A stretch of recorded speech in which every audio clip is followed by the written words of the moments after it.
Hello, hello, hello, and welcome to the TC Allen live show. I'm your host, TC Allen, and listen, today we have my dear friend and brother, all the way from Atlanta, Georgia, Mel Clemmons, and he is a powerhouse. You want to be tuned in for the remainder of the show because this gentleman has done exploit when it comes to business. We're going to talk about business and mergers and acquisitions. He buys and sell businesses. I'll let him tell the story, but he has done far above 100 million in sales. And so not only that, but he's owns multiple businesses. And outside of that, he's a father, he's a husband, and phenomenal friend. And I want to pick his brain and talk about business today. And then we'll take off his business hat and put on his NBA hat. I'll let him tell you a story about his NBA dreams. And so, listen, today my special guest, Mel Clemmons, is with us today. So stay tuned. Don't go anywhere. We'll be right back after these messages. Are you suffering from fear and anxiety? The Allen Counseling Clinic is here to help. Our goal is to help you grow from your struggles, heal from your pain, overcome your fears, and get the relief from your anxiety. Call now, area code 424-295-6227. Telehealth is now available.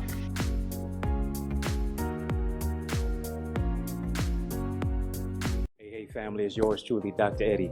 Listen, it's official like a referee with a whistle. My new book, Relationship Rules, is everywhere, y'all. And I'm empowering you to build healthy relationships, but also purposeful partnerships. You can do that. I want to show you how to do that simply by going to Amazon. Go to Barnes & Noble. Go to dreddieacademy.com/book to get a signed copy. I'm empowering you to win in the areas of love, leadership, and leveraging your purpose. It's all about the book Relationship Rules, because relationship rules. Without a test, there is no testimony. That means you have to go through something. Me, every opportunity that I ever succeeded from is because I failed. You want to go to the next level. You want all the accolades that come with hard work, but it takes the hard work to get there. You have to be willing to dig deep, reach down, and turn that switch when nobody else will.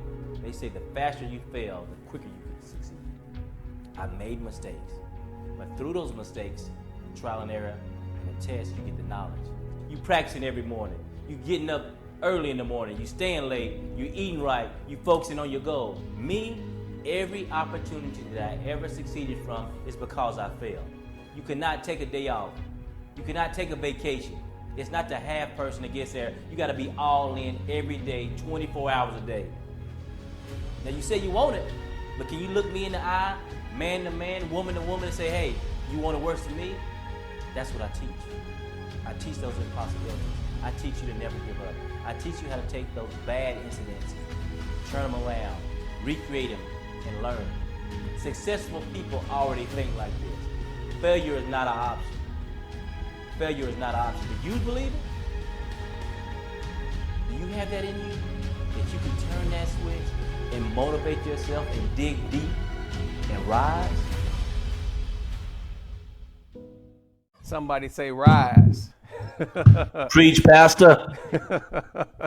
You got That me was you motivated. preaching I'm like, it. who is that, man? Who is that talking That that and speaking in the lives? that was you preaching this time, and Oh, phenomenal. man. So welcome to the show once again. You know I do the show every year, and this is my season. Talk about business, and I want to have you on because I know you an astute businessman, and you've done exploit when it comes to business, and you had your share of success. And I want you to not only encourage the people, but tell them your journey and your background, and how can they too do the same thing that you do too as well, because I know you teach people how to do the same thing, and we'll talk about your book a little later. But you turn the nobodies into millionaires, and so tell us about your background and where you come from. Well, I'm born in Asheville, North Carolina, but I'm from a small town called Harriman, Tennessee. Hmm. And I grew up with my mother and father to the age of 10. And then I went through what a lot of people experience in life is divorce.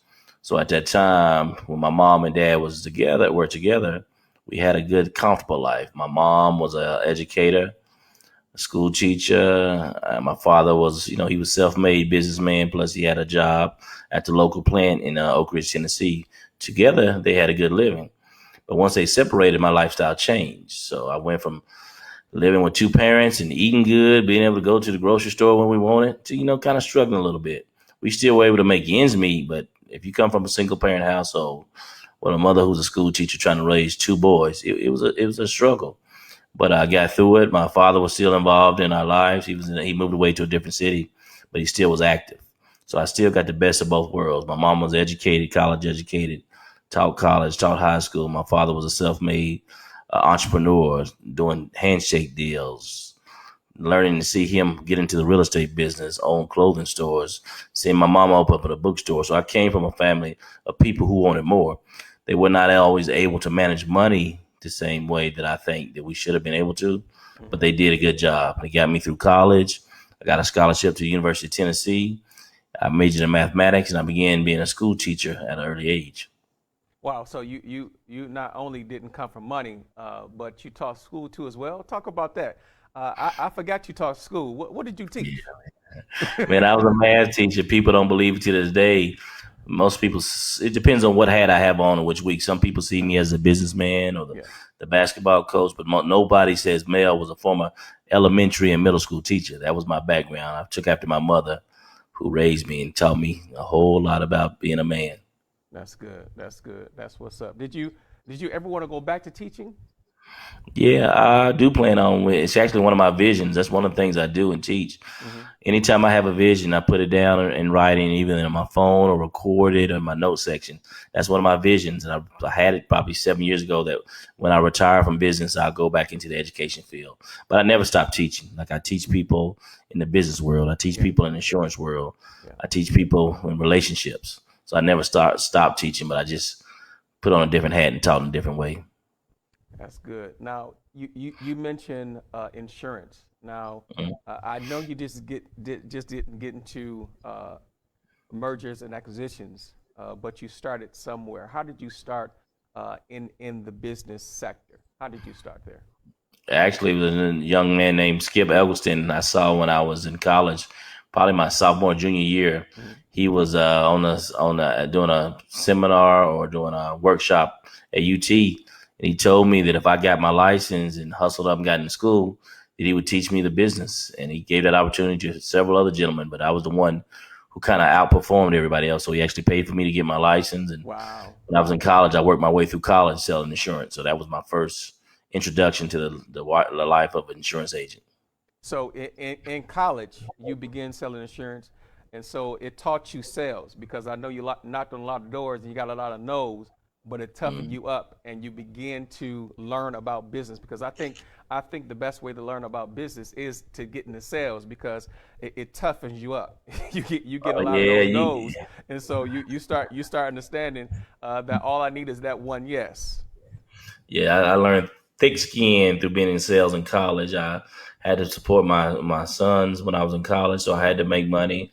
I had to support myself, so I was able to get in the insurance business at an early age. So I think I was 19 or 20, 21 when I first got into insurance and learned the sales trade. But I didn't stay in it. Like I said, I got back into education when I graduated. Hmm. But eventually I made my way back when I moved to Atlanta.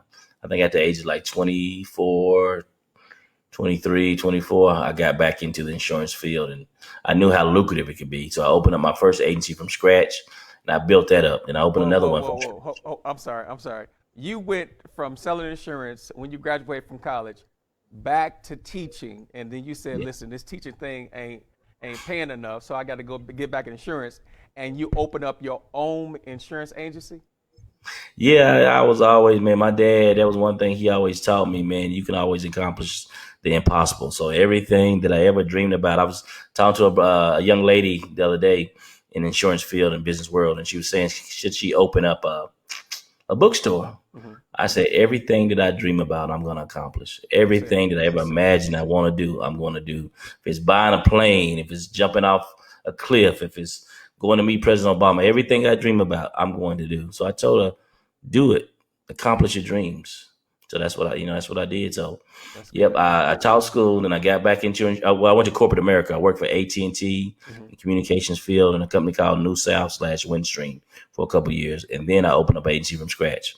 I took money from a credit card. I think at this time was in 2002 or three. You had to have like Wow. 25,000. Wow. I did not have $25,000 cash at the age of 25. I don't Right. know how many people can save that type of money, but I did have access to a credit card. So I was in sales. So I was making good money. Man, I was making six figures Okay. when I was 23, 24 years old. But even if you make $100,000 a year, that does not enable you to save 25,000 cash or 30,000. Exactly. Exactly. So Exactly. I took the money from my biggest commission sale when I think that was like 17,000. Then I borrowed 15,000 from my credit card. And I tell the story sometimes. People don't understand how obstacles sometimes get in your way, and God is testing you to say, how bad do you really want to be How successful? bad do you really want it? Are you willing to risk it all to go Yeah. forward, or are you going to play it safe? Yeah, most people think success just happens, that it's easy, that yeah, everybody can do it. Or nah, he had a rich father, he had a rich mother, TC had an inheritance somewhere. No. A week before I was supposed to leave for training, I was about to get on a plane to go to training. They said, Mel, you showed us, I think, whatever, $15,000. They told me 2 days before I was supposed to leave, you need to show us 30,000. I had Wait, no wait, wait, plan. wait, wait, wait, wait, wait. You had one figure in your mind before you was going to training. They switched the game on you and said you need some more money. Yeah, they said you need another 15,000. You know what's so I'm telling you how God works in the favor of certain people or everybody if you receive the calling. That's right. The guy who was supposed to send me to training actually said, Mel, I'm gonna write you the check for the 15,000 you need. And you just Wow. write me a check back. He believed in me. So I didn't even know this guy. It's a white guy that I didn't even know. Wait, wait, He wait, said he wait. was gonna write He me the he check. he said he said write him a check back Yeah. that he know right then and there you couldn't that he couldn't cash. Right. But he was willing to spot me and said, I believe in you, who didn't know, and he knew it was a tough Wow. call. But I didn't even accept the money because I didn't know him. And sometimes you say, what strings are attached? I like, Right. no, I'll find a way on my own. And that's when I got all my credit cards together, called all them, got the cash advance. They wired me the money. The 90-day, sometimes the credit cards say 90 days. Hmm. If you paying back 0% interest. I believed in myself. And I had just got married like 6 months ago. So I had to tell my wife this is what I was about to do. Wow. Wow. But Now she now believed in now me also. newly married, and Yeah, newly married. you took money off of credit cards. Mm. How did she give you any static, doc? Or was she because I know my sister. I know she supports you very well. But did you get some static because you're early in your marriage? And she's like, what's going on? You started a agency with no money. You're borrowing money off your credit cards. What's up with that? No, man, I think I'll be honest. I know she was a little nervous. She said, what is the plan? I told her the plan. And I think she said, I'll give you my retirement to do it. Wow. Wow. So, So man, she God, believed in you enough to say, not only go ahead and cash out your credit card, but I'll even cash in what I got going on to help you. yeah, That's man. huge. Man, when That's I huge. look back at all the things that people did for me, man, hey, I get happy just thinking because you don't remember. Sometimes until you reflect on it, you don't remember all the things that happened for you to get to where you are. That's right. That's That right. was almost 20 years ago, 18 years ago. It's So, it's man, it's amazing how God will link you up with someone who believes in you enough to put all the chips in to say I'm betting on you because I see something in you. Not only did the Caucasian man said, "Listen, I'll give you the money," and you said, "No, I want to work it out on my own." But your wife came behind him like, "Look, we're gonna go all in on this one because I believe in you." And it's something about when people believe in you, it gives you that extra boost and that extra power. yeah. That's good. Confidence and faith and belief in other people, encouragement, even in sports, in athletics, and in business. When you have somebody says, "Hey, TC, you can do it," Yeah. when they support you, Yeah. believe, pour in you, that gives you extra motivation. And that's what some parents have to understand with kids. Like, even though my mama gave me the support, my dad gave me support, some people didn't believe. Like when I moved from Atlanta, like when I left teaching, boy, don't you lose that good teaching That job? Don't good you get job. benefits? That good. You got that good job. That good job, hey, the post office job. But man, I want more people, more minorities, more people to just look and pour into the people. Don't be dream killers, man. Right. Motivate Right. anybody, man. If they say, man, I'm gonna be the next Mark Zuckerberg, they're gonna establish the next Facebook. Believe in them, man. Pour into them because you never know. Because it's about 1,000 people in my family right now are testimony what Mel has done and what Stephanie has done for himself. And not to mention the other people that I've helped over the years. I'm almost sure. But when it comes to going back to insurance, I know it wasn't easy. You started on your own insurance company, and I know it wasn't easy to go and navigate through the storms of on your own insurance company. Let's talk about that. Let's talk about the how you get started, and then the ups and downs of going through those years of trying to build your own. Man, you know, it's funny. People always ask me some of the obstacles I face. And sometimes, like I teach people, I'm not a horse with the blinders on. So I don't even remember until you ask me to look back. I forget about the people who made up lies and said I was cheating, that I was breaking the rules. Because when I came into the insurance game in Atlanta, people were not succeeding or achieving what I was doing because they wasn't motivated the same way. They didn't have the same hunger. So yeah, I had people to make up lies, and people to try to disparage my name. They tried to open up investigations. Wait. They was hating on your drive. They was hating on your hunger. You was hungry and going after it and breaking barriers. And they said Mel must be cheating. Yeah, Mel must be cheating. Mel must be making it up. He must be doing this illegally. It can't be done this way. And what I had to remind people, number one, I'm a former school teacher. So if you know school teachers, it's not a lot of school teachers who break the law, who break the rules. We are trained to do everything by the book because somebody's always watching us. So yeah. I never had any allegations, anything that I've ever done, sales ethics ever in anything. I've lost many deals because people made up things that were untrue. But in actuality, they're like, wait a minute. And then, you know, the funny thing that used to happen when I was in the business, when I used to walk in the meeting and say I'm Mel Clemmons, like, nah, Mel Clemmons is a white guy. You're not the Mel Clemmons. I see, until I look back. Mel's a white guy. He can't be black.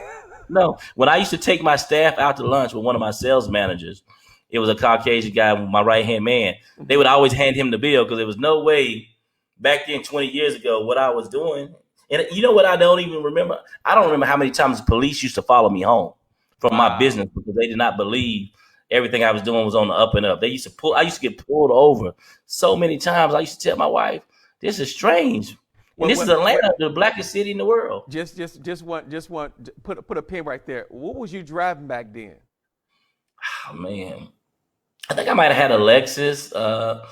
A truck. It wasn't nothing flashy, but they. So it wasn't flashy. It was just they knew your name because you was breaking records.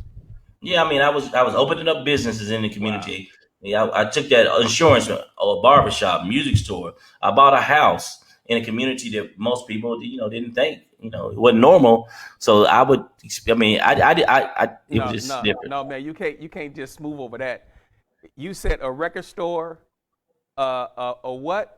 A barbershop, opened up a barbershop, all in the same little complex. So you had the insurance agency, the record store, and the barbershop. And I was 20, probably 25, 26, and I made commercials on TV. Like people, I just did things that people didn't think you could do. Like when I was 25 or 26, I said I'm going to put a commercial on TV that was all over the state of Georgia, Southeast. I created a commercial like. Who told you could do that? Nobody could tell me. I just did it. I called Comcast and wrote a check. And I made an independent commercial. And so I was doing things that were outside the box because I never had a ceiling on my success. I never had a ceiling on what I could accomplish. So everybody else was in a box, and you refused to jump in that box with them. Man, hey, the Bible I said that I could do all things. I believe it. And I don't understand why people don't believe it. Why you don't step out on faith every day? Sir. Anything that I ever dreamed about, I want to do. I'm doing the same thing with my kids now that we'll talk about later. I pour into them and tell them, and I'm creating opportunities for other people and for my family. That's just what I believe. That's awesome. That's awesome. Now, when it comes to all the business that you started early, from the record store to the barbershop, how successful were they? Because I know your focus was the insurance company, but how successful was your real estate business, your barbershop, and your record store? When I got into the barbershop, which is actually still standing on today, it was a deacon from my church. He said, Mel, I want to get my own shop. And I forget this, like when I was 21, I opened up a music store and a record store when I was a school teacher. So it was something I always wanted. I always liked the fact of being able to be around my community, touch people, hand-to-hand contact. Barbershop is where you cut up. So I did it when I was in Tennessee. So I actually helped a brother here in Atlanta do it, and we partnered for many years. Until I just said, hey, this is how I am. Like, ain't enough money for me, man. You can have it. And I just gave it to him. And it's still up and running. That's 20 years ago, and he still runs it. He kept all the equipment, kept all the barber chairs, everything. It's still up and running today. So it went well, man. It just wasn't my passion. It was just something I did. Right. The real estate company I invested in Florida, that's still up and running today. I invested in the Disney World area when the market crashed, and it's one of my most lucrative businesses that I'm proud of. Me and my wife actually runs that now, Stephanie. That's good. That's good. What about the record store? No, he let the record store go. So back that time, he kept the barbershop, and I think he let the record store go, but it's still up in the same little complex. That was 18, 19 years ago. Wow. Thinking from my church, but now, as a serial entrepreneur, you started, you invested in it, and then you let it go. Do you have a gift and a knack for that? Starting businesses, investing in businesses, and helping them launch, and then putting others over it to make it excel? I think God has blessed me with a gift to be able to lead and be led by people. So yes, I've started many businesses. My brothers, we opened up multiple insurance agencies together. After that, 2 or 3 of my brothers. So I started them from scratch and partnered with them, and we blew those up and made it big and then sold them. I've done it with some of my other friends and my wife. So yeah, I've had the ability to do that. And now at my stage, like you said, I got into the M&A world, mergers and acquisitions, because I opened up so many business. People started asking like, hey, how did you do this? And I realized that was a business to be able to teach people how to do mergers and acquisitions.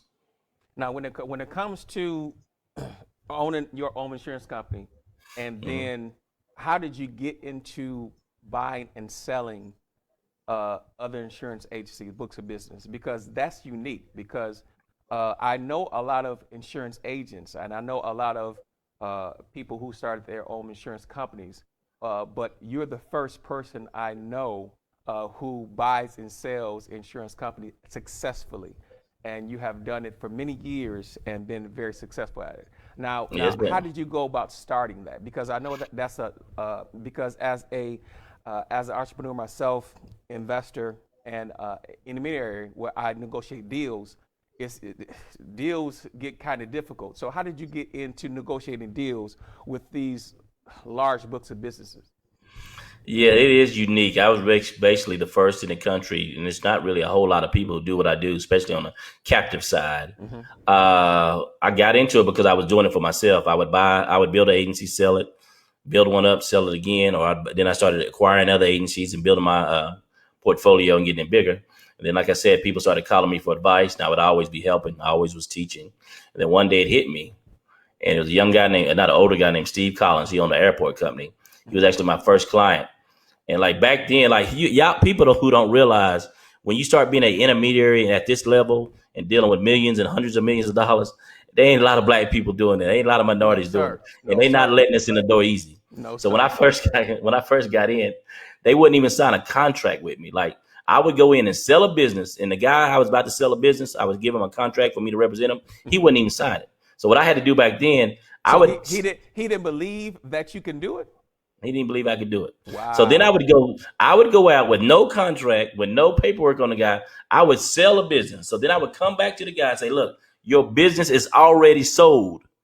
It's already sold. All you have to do is sign for me to represent you. This is the contract for it to be sold for $3 million, and it's done. That was my first deal. They wouldn't even sign a contract with me. Now, Mel, as a intermediary, as someone who I was negotiating 2 deals just today, and sir, you did it without a contract being signed.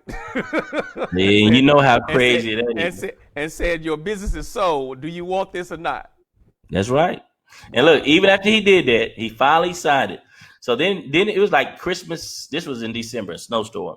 Then once the business was sold, right, I had to go to closing. His money was wired, and I was so nervous, I put the wrong account number down for me, right? So my wire didn't go through it. And anybody who knows how I am with money, I don't play with money. It was a snowstorm.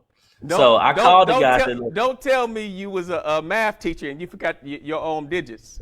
I moved them wrong. I've never done it again because now I let other people do it. I was one digit off. So it was supposed to be a 3. I put a 2. You know, it's a lot of numbers in the route numbers, account Right, numbers. right, So my money didn't go through, and it was, if you get a wire, it can be 3-4 days before that right. money gets returned and wired again. So I told the guy, I'm gonna come pick up my money because he had it back in his account. I said, don't worry about rewiring it. I will meet you at the bank. Even after he'd already been paid whatever, how many ever millions he got, he did not believe. He said, what's going on? Why are you coming down here to get the money? What's the catch? I said, brother, you have already been paid. So he thought you was trying to do something illegal? I don't know what he had already been paid and he still didn't trust me. Look, these are stories I have never had the opportunity to tell. Let me tell you another crazy one because I'm in the sharing mood today. I hadn't really spoke to people and done this in years. Like TC can tell you, I don't do this hardly anymore. I don't speak publicly like this, like I used to. I had another client in Forsyth, Georgia. This was like a $10 to $15 million deal. Everybody that I do a deal with, I try to take them out to dinner afterwards, them and their families. This is one of my largest deals. We both made a lot of money. So I said, lady, let's go to this, get a steak dinner. Now this is in Forsyth County, Georgia. So you know about Forsyth County. Right. After we closed the deal, he said, don't worry about taking me out to dinner. You just buy me some Omaha steaks and just ship them to me. He wouldn't even sit down with me. And see, these are some of the barriers wait. Hold on. This is a $15 million deal that you're closing, and they won't even sit down and have a steak with you. I said, look, let me take you and your wife there. He said, no, just buy me some Omaha steaks. I bought them. And then I asked him, I said, you mind sending me a letter of recommendation? After he's been paid, do you mind sending me a letter of recommendation? You know what he said? No. Did you send me those Omaha steaks? I can't make this up, man. But I'm telling you, because of where you telling me that you've been through the storm, the rain, and you've been through the gutter, even when it comes to not only owning your own insurance company, but getting into buying and selling businesses because they didn't believe that you can do it. Or how can a black man do this and make this much money? The company threatened me when I started doing this years ago. They don't remember this, but I remember. They came to my office, said I couldn't do it. They were going to call lawyers. I just told them, I said, man, ain't nothing y'all can do to me. Number one, when you got the blood that's covered you have nothing to worry about at any time. Any time. The blood covered At any time. No. And not to say that I'm perfect, but when you believe, anybody who's either been to my house, seen my cars, that's my mantra, believe. I believe in myself. I believe in the word. I believe I can do all things. So that's just how I carry myself. So some people say it's arrogant. Some people say I'm whatever, but it's just who I am and who I try to be.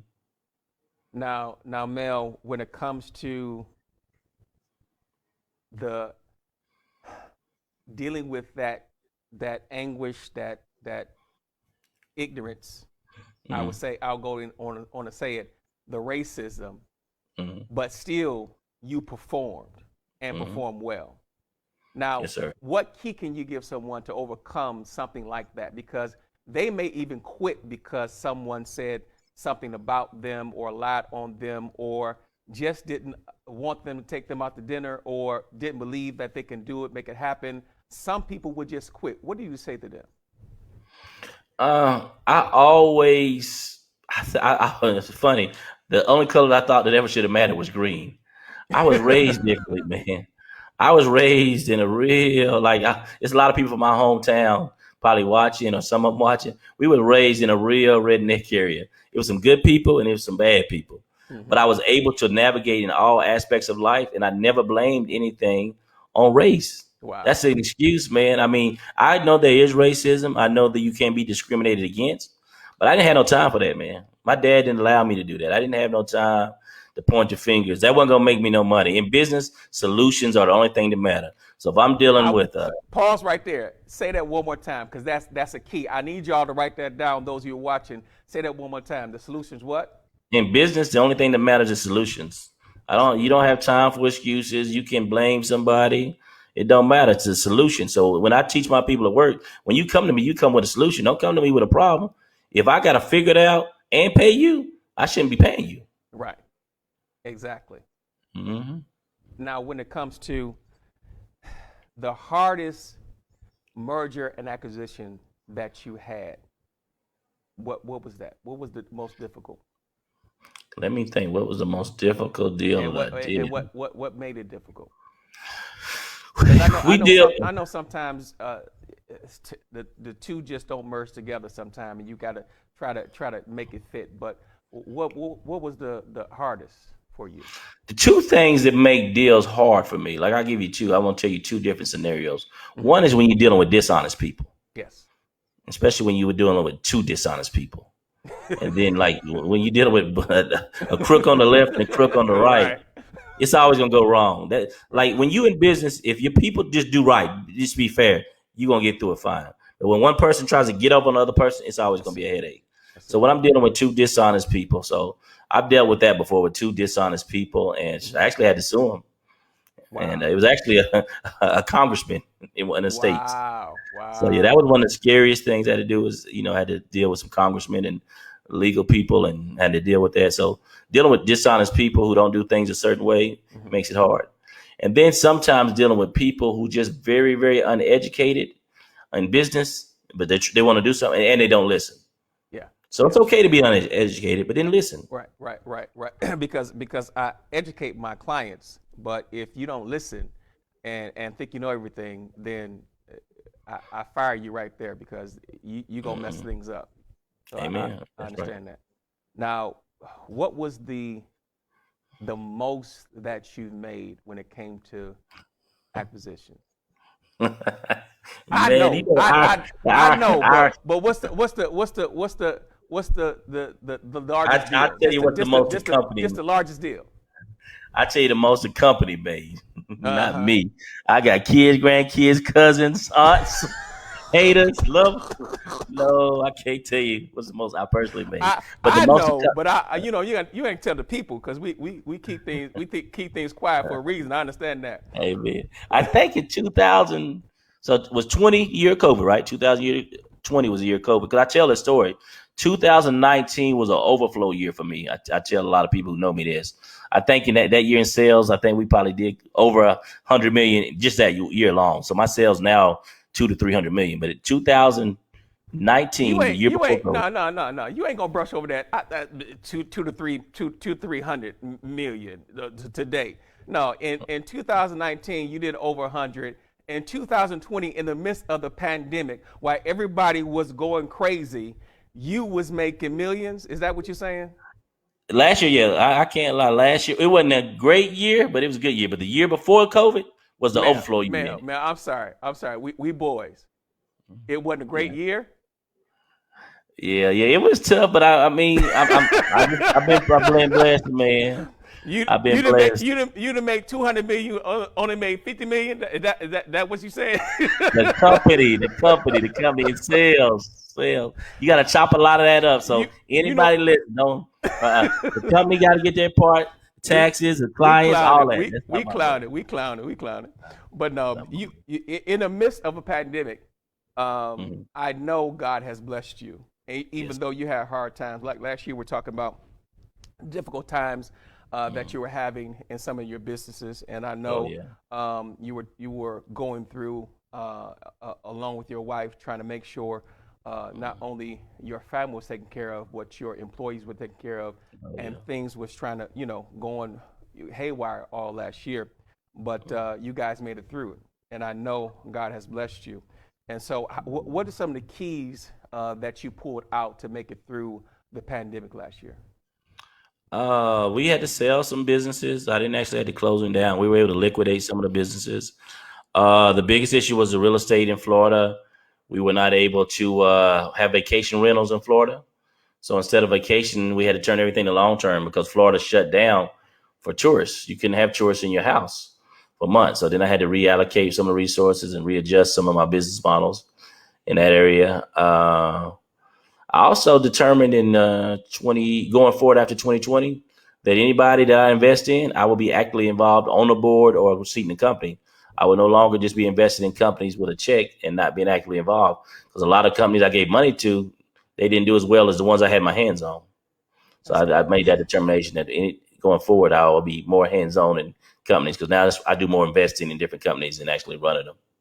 When it comes to investing and buying companies, how how did you make the switch to, because I know that a lot of companies are now making the switch to investing in technology for their businesses, because a lot of companies were left behind and found out that they had to step their game up and get on the cutting edge of technology.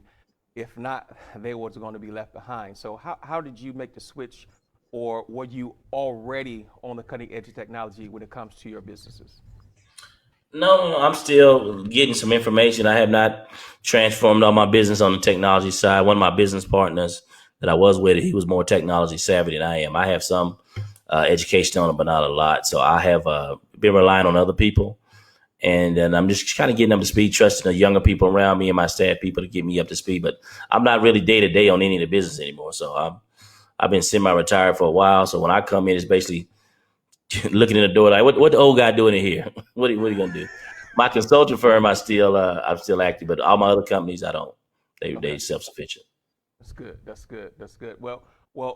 I know a lot of people are trying to get to where you are, and I want you to give them some tips of negotiation and how to the basics of how to buy and sell a business, because we're talking about mergers and acquisitions today, and give them some basic tools of how to buy and sell a business. Okay. Just not a agency, but if they have a business that they started and they say, I'm at the point where I want to sell this, how do they go about doing that? The biggest thing when you want to liquidate or sell or retire your business is, number one, you need to get a valuation. You have to get a valuation on what your business is worth. Once you get your business worth kind of taken care of, then you need to understand the marketplace that you're in. You got to understand what is the supply and demand of the type of business that you're in. After you understand the supply and demand of the type of business you're in, where are the potential buyers located? How do buyers find you, or how do you find them? What is the best way then to position yourself to be attractive? And then remove all emotion. So either hire an intermediary, a broker, or consultant, or see if you can remove all emotions, because most deals fall apart because emotions get involved. And a dollar bill has no emotions, or corporation doesn't. But most people who sell businesses get emotionally attached to it, and you can't in business. I like um, when you said that, because a lot of deals fall flat because they are all emotional and they get hyper and hype and go crazy. And I tell them all the time, do you want the money or the emotion that you're going through? Which one you want? And so that's key, because a lot of deals fall because they get kind of crazy when it comes to money. But I say all the time that money only makes you more of who you are. And see, when they see them dollar signs, the real them just come out. That's just about. Oh That's man, just it. I've experienced that so many times. How people act with money and power, money and power. Money and power. Yes, sir. Yeah, if you hadn't been used to it, you'll see how people change, how they act, how they really feel about you, how you feel about them. So yeah, it takes a lot of faith. I think God wants all of us to be blessed, and you all have the opportunity to reach certain heights. But everybody can't handle it. Like I tell some of my guys who want to open businesses, if you can't balance $1,000, you can't balance $1 million. That's right. Can't do So it. before God gonna bless you with $100 million, balance that $10,000, balance that $1,000, and don't think once you get rich you're gonna be better. If you ain't tithing today, you ain't gonna tithe when you You ain't hit gonna 20 million. That's right. If you ain't helping nobody today, you won't help nobody tomorrow. Tomorrow. That's it. That's it. Listen, I gotta take a commercial break right quick, and then we're gonna talk about your NBA dreams and your family and All some right. other things in your book, 2 books that you have out. Stay tuned. We'll be right back. I'm Mel Clemmons. A lot of people ask me what made me get into the insurance business. I tell them, number one, the Allstate brand has been around 50 plus years, helping customers throughout the entire country protect their home, their lives, their families, and even their automobiles. The number one way we stand out from other agencies is we're here 24 hours a day between online customer service, 24 hours a day phone support, and my wonderful staff has been trained over 20 plus years to make sure we find you the deepest discounts to keep customers happy. We also have a new discount called the Home, Auto, and Life, because Allstate protects life insurance also. We want to make sure your kids, your grandfather, your grandkids are taken care of. Anytime you need the Mel Clemmons agency, you can go online or call us. We've been able to help thousands of customers throughout the Southeast, from Georgia to South Carolina to Tennessee. In good times and bad times, the Mel Clemmons agency is always around.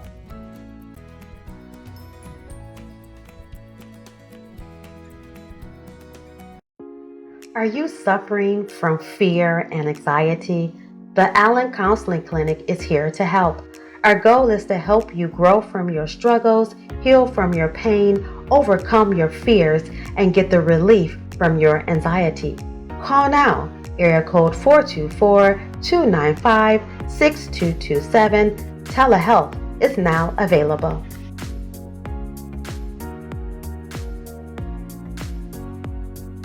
SAMM Consulting is a company that helps people buy and sell insurance agencies. When people want to change careers and get into a new industry, they call me to find an insurance agency to buy. When people want to retire and get out of the insurance agency, they call me to help them liquidate their asset or sell. Some people call me a broker. I'm more of an intermediary.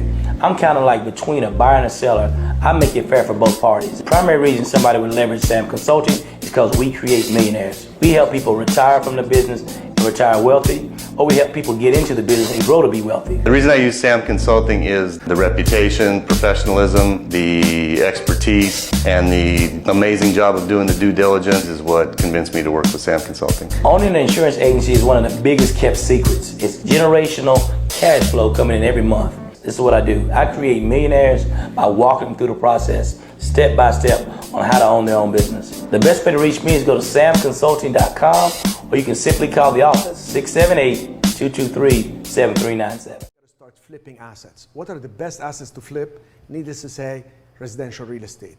You focus on the market, find the values, find the opportunities to get properties below market. You got credit lines, you got some savings, use it. Get a property below value, flip it as quickly as you can, right after you rehab it, any way you can. That's gonna build your cash reserves. As soon as you flip properties, the next step, learn how to reduce taxes. There are ways to use structures and jurisdictions like what I've done with Puerto Rico to reduce your taxes tremendously. That's gonna be the biggest push in your life. It's gonna lead you into the next step, which is gonna be buy and hold. That's when you get properties at market value or slightly below, bring in a tenant, increase the value. That's gonna take you to another level completely, because now you're holding for income stream, all your work has residual value, your life takes another level.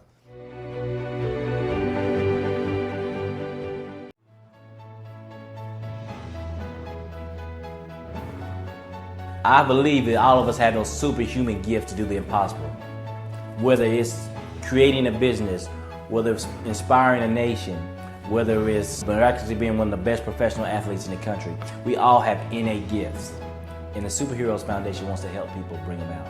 We do talks around the country, speaking to the youth and speaking to the impoverished to teach them to bring out their gifts.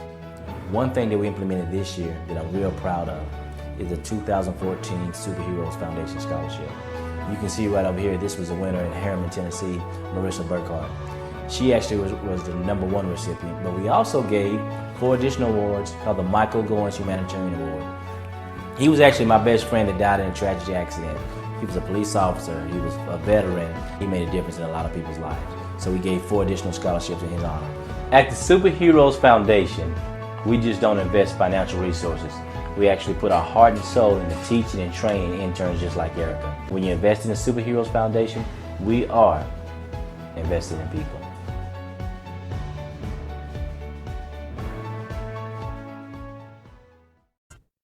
And we're back, and thank you for tuning in to the TC Allen Live Show. Share this feed with someone and let them know that Mel Clemmons is on tonight.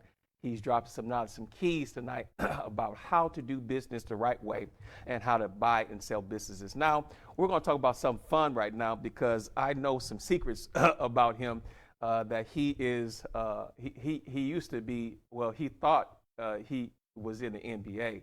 And so I want to share with y'all his NBA dreams. And so let's bring my buddy back, Mel Clemmons. Let's talk about it. TC has been hating since the 3rd grade. I never thought I was in the NBA. Let's talk about it, because you know I got evidence. You know I got evidence. What you got? You ain't got no man. Who photoshopped that? I got old school evidence. This is me. This is when he used to play. What division was that you played in? What Division 6 basketball. But look at that chest, man. Look at Look at them cheekbones, boy. I was something like. That's me. That's me. That's And me. see, That was me. and see, I want to show y'all who he hang with because he got some boys that's actually Oh, in the Lord. NBA. Oh, they're my partners. Those is partners right there. But Yeah. let's talk about your NBA dreams, sir. And Nah. You know what? I played basketball in high school. My brother was a real good basketball player. I don't think I was that good. My dad was an athlete. He played semi-pro ball. His uncle played. I mean, my other uncle played. It takes a lot of work and dedication to play at that high of a level. And I'll be honest, I never had that type of work ethic. I only pick and choose where I put my time. And when I got to college, I realized I was not going to put the energy into trying to play at that level. And at my skill set, I knew I wasn't going to go pro. So I put myself in other things. Now I did get a ball that looked like. So you got the money ball. The money ball. So I take this and gave it to my baby boys, and they chose what they're gonna do with it. So I'm actually I coach AAU basketball, and I got one of the top teams in the country, and we just came off a pretty good run. I'm still learning. I poured into my 16-year-old. He's developing good skill at it. Yeah, that's the man right there. He's not committed, so I don't know why he put it up to get all these coaches calling me. But he is not committed to any school. That was one of his unofficial visits. Yeah, that's him right there next to you, who is along with your youngest son and your wife. And I know he is carrying on your dream of being an NBA player because I got 5 sons. Aaron Clemmons is my oldest son, and he has 4 children, him and his family. And then my second oldest is there they go, my crew. Yeah. So Aaron is my oldest with the hat to the back. He gave us 4 beautiful grandchildren. Yeah. To the next with the other hat on is Mel Lee. He just graduated college and he is working at I think it's USB Bank, one of the new banks. All right. He graduated from MTSU, and then that's my entertainer / rapper on my right. That's Jay. Mm-hmm. Jay Ante. He is in Jackson. He's matter of fact, he is an entrepreneur like myself. He's invested in clubs and real estate. He's trying to find his path too. That's good. And you see Deuce at the bottom in my queen Stephanie. That's with right. Jay, and of course Chase. That's the fam. That's the fam. Mm-hmm. Now, when it comes to your family, because I know you worked hard over the years, from a young man up to an old man like you are now. But you got your time back. Talk about that. Talk about your time, owning your time, and being able to spend time with your family. Man, I worked hard when I was younger, so I could have options. And I tell people, money don't make you happy, but it does give you options. And one thing I cannot buy more of is time. So I'm real selective of what I do. Like I pick and choose what I want to do. If I don't want to do it, I don't do it. You can get mad. You can cuss. You can say your grandmama. Mel, you promised my grandmama back in 85 you can do this. I don't got so much time, man. Yeah. And I never met a man on his deathbed said, man, I wish I'd have done that podcast with TC 2 days a week. I wish I'd have negotiated another 10 million. He gonna say like my dad, I wish I had to spend more time with my family. Wish I'd have saw my mother more. Wish I'd have done this. So I'm real selective of time. And your health, that's another thing that we got to do better as. I'm trying to do better and get back in better shape because COVID beat me up.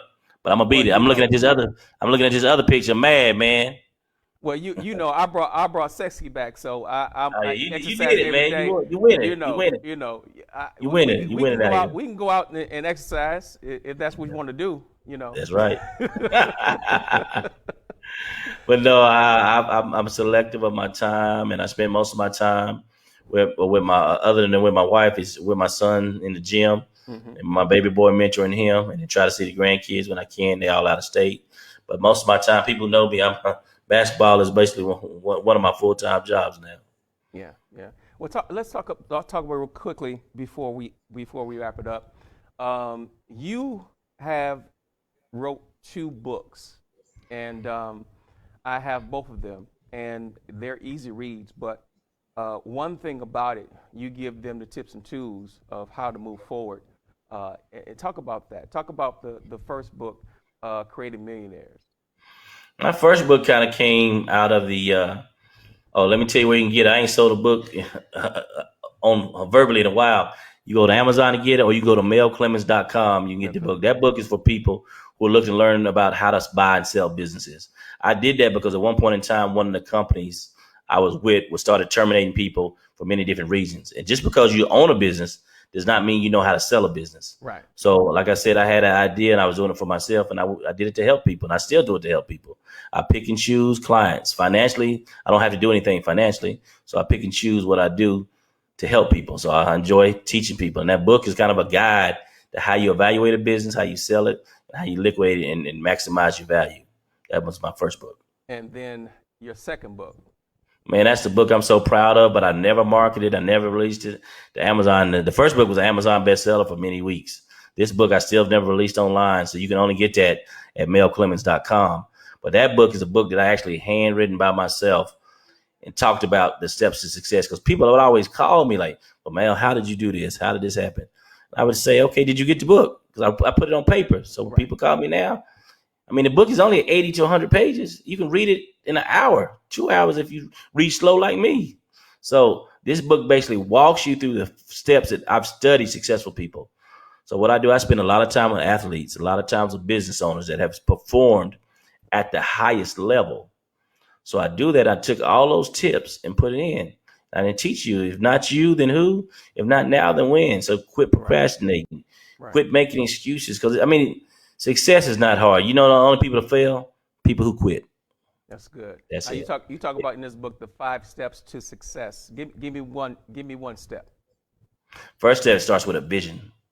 I think we started out the conversation with a vision or a dream or a thought or a motive. What I've been teaching lately, like when I've been teaching my basketball players, what is your why? Your why is when you're not getting paid, you'll still do this, but it's your why. It's the reason you get up. It's the reason you go to the gym. It's the reason you go to work. Once you determine what your why is, your life will change. My why is to make sure my family knows they're the most important thing to me. And the second why is to create 1,000 new millionaires. That's my why in life. So once you determine who your why in life, everything lines up with that. It's kind of like the book, The Secret. Everything will line up to get you where you need to be. But until you determine up here what your why is, why you're doing what you're doing, you can be like the octopus. You can be spread out 8 different ways. Right. Now tell us what we can get the books again. That's Mel. You can go to melclemmons.com and you can purchase the books there. You can go to Amazon to purchase the first book, and I think they got it on Kindle there. But all the money goes to my foundation, the Superheroes Foundation, which pays for kids to go to college, pays for people to learn about health, buys computer labs, and also helps people in need. So all the funds from the book go to the Superheroes Foundation. But you can go to melclemmons.com to find all my businesses and connect with me there. Well, last but not least, because our time is well spent, sir, I thank you for coming on the show and talking about business and everything that you're doing. And do you have anything coming up soon? Yes, as I said, I believe I can do anything. I want to announce that the Golden State Warriors have contacted me. I will be trying out for them in the next 3. What you laughing at, man? I said I can do anything. What you mean? I'm about to lose 3 pounds. No, sir. And then I'm trying out. 3 pounds. I'm ready. 5'8", 232 point guard. Curry signed his contract, so I don't know if they got to redo his stuff to make room, but I'm coming. So I'm just letting you know, be on the lookout. I couldn't make it in the summer league camp in Vegas because my knee was hurting. I want you to believe in yourself. I really do. I want you to believe in yourself. But let's push your son a little. Push your son. Yeah. Focus on that, TC. Focus on that. Put that energy on him. Yeah. Okay. That might be a better use of my time. All that energy should go on him, sir. Yeah. Don't worry about me getting the camp. Give it to him. Okay. So other than that, that Golden State contract that I'm working on, I'll probably my next. I don't have any speaking engagements going on. I will be going to Jackson, Mississippi in the next couple of weeks, mentoring some people down there. And then other than that, just getting my sons through high school and getting them ready for college. That's wonderful, sir. Spending time at the pool with my wife. That's what I do. Last thing, I want you to give an encouraging word and pray for the people as we end. And I thank you for your time and your expertise, sir, because you're a guy that is very humble, and so you don't put on no show. You're not flashy, and I love that about you. And you're a real down to earth individual, And so, and you're you're willing to help someone come up. Not you're just not someone that's just sitting there, but you're willing to help pull someone up. And I appreciate your friendship, and I appreciate your expertise in the field, and the family man that you are. You and your wife just you had a successful anniversary. This is what anniversary is this? 19. 19th anniversary. And so not only that, you're a great father. And so my hat goes off to you, because a lot of men look up to you. You may not know it, but a lot of men out there look up to you, sir, and they're trying to get to where you are. And I want you to encourage them right now. And not only that, but pray for them and let them know that they can do it. All right. First, I also want to thank TC for the platform that he puts on to minister to people. He's been doing it for a while, and I'm blessed that he even invited me to be on. So right now I'm going to pray for the brothers first, because I'm going to tell some of the brothers out there, I know during COVID, I got so many calls, so many husbands that are fighting with their marriages. They're fighting with their insecurities. They're fighting with their weaknesses. They're fighting with their financial well-being. So I want to pray for you all to don't give up. Don't let go, because what we do affects our grandchildren. If I give up on my marriage, if I give up on this business, if I give up on these opportunities, my kids see that. Their kids live that. The kids after them will know that. But if I make it work, if I stick through it, if I stick through whatever adversity I'm going through, then it's going to be a generational change. And right now, if you focus on these generational changes, helping your family, helping your daughter, helping your brother, you can make a difference in the community. I'm doing the same. I want to thank all the women out there who support their husbands, and the husbands who support their wives, because it is very important to have a helpmate to stick through it together. When you pray over each other and pray together and stick together, you change generations. I want to thank God for the opportunity. One of my sons did a post the other day, and it made me realize how important the decisions I make were. He said we were the strongest couple that he knew. Do you know how much pressure, how much that means? That I could never give up on my wife. I could never give up on a relationship, because my sons are watching, my grandchildren are watching. So I want all the brothers, all the wives, no matter what you all going through, your blessings come from sticking together and fighting through marriage, through sickness, through health. And in Jesus' name, I pray everything will be done in his name. Amen. Well, that's it, folks. And I thank you once again, brother, for coming on the show. And is that my sister coming in? But nah, this the right hand to the throne. Mr. Caden Clemmons. Oh, we got to get you on the show, sir. Oh, man. You talking about wisdom and knowledge? The businessman. He did a prayer. Yeah, businessman and knowledge. Sir, I appreciate you being on the show. And thank you. We got to talk soon. And listen, don't give up that dream of being an NBA player. Just put it all in your son. I love you, sir. Love you too, brother. Thank you, man. Thank you. All right, guys. That was my brother and friend, Mel Clemmons, giving us some tips and tools, strategies of how to buy and sell businesses. Listen, I want you to share this feed with someone. And if they are trying to learn how to buy and sell a business, and they have something that they started, whether it's a restaurant, whether it's a retail store, I don't care what it is. This young man has done exploits when it comes to merger at acquisitions. And so I want you to get his book, volume 1 and 2, and share it with someone, because those tips and tools he has in there help me negotiate deals right now today. Right now today, I use some of his strategies to negotiate some deals that I'm doing right now today. So listen, until I see you again, I want you to be blessed. I want you to watch this show and listen to the storms and the valleys that he been through in his life, and know that you too can make it. Know that you too can make it through. Know that there is no storm, no rain, no obstacle, nothing that you cannot make it through. Listen, he started at a young age, and even then he overcome some obstacles. And when he started buying and selling businesses, he had people that wouldn't even go to dinner with him, and he still made it through.